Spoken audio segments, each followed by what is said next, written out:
पर्यटनदृष्ट्या विकसित होत असलेल्या राधानगरी तालुक्यात मोठ्या प्रमाणावर हॉटेल व्यवसाय वाढलाय. याचाच फायदा घेत भामट्यानं आधी परिसरातील हॉटेलांची माहिती गोळा केली. हॉटेलसमोर जाऊन फोटो काढणं, मालकांचे मोबाईल क्रमांक मिळवणं अशा पद्धतीनं त्यानं जाळं विणलं. त्यानंतर त्यानं अन्न आणि औषध विभागाचा अधिकारी असल्याचं सांगत व्यावसायिकांना फोन करून परवाने आणि कागदपत्रांची मागणी केली.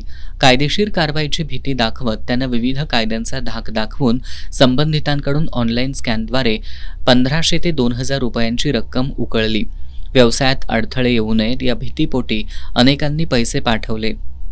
आज आम्ही पिरळगाव येथे राधानगरी तालुका पर्यटनदृष्ट्या असल्यामुळं पर्यटकांची रहदारी वाढल्यामुळं इथं पर्यटकांची सोय व्हावी, चांगलं त्यांना जेवण हे मिळावं यासाठी आपल्या भागामध्ये व्यवसाय सुरू केलेले, हॉटेल व्यवसाय, नाश्ता सेंटर असे चालू केलेले.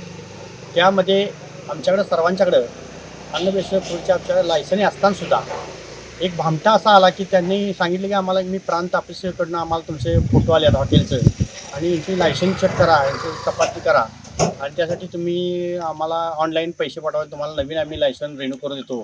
तुमच्याकडे जे लायसन आहेत ही डुप्लिकेट आहे आणि मी तुम्हाला आमच्या अन्नपेशाच्या ऑफिसमधनं ओरिजिनल लायसन तयार करून देतो. दुसऱ्या लायसनचे आम्हाला फोटो पाठवून स्कॅनर एक लायसनचा पाठवून आमच्याकडनं त्याने पैसे घेऊन हा भामटा जवळजवळ आपल्या राधानगरी तालुक्यामधून एका दिवशी सोमवारी 13 तारखेला लाखो रुपये इथं उकळून गेलेला आहे. तर त्यासाठी शासनाने याच्यावर काहीतरी तजवीज करावी आणि अशा लोकांच्यावर बंदिस्त करून कठोर कारवाई करणे, आपण जे प्रामाणिक आम्ही जे व्यवसाय करतो त्यांच्यावरती काय येऊ नये असं काहीतरी तिची तजवीज करावी.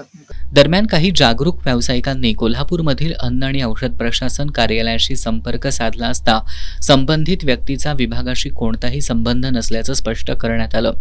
यानंतर आपली फसवणूक झाल्याचं लक्षात येताच व्यावसायिकांमधून संताप व्यक्त होतोय.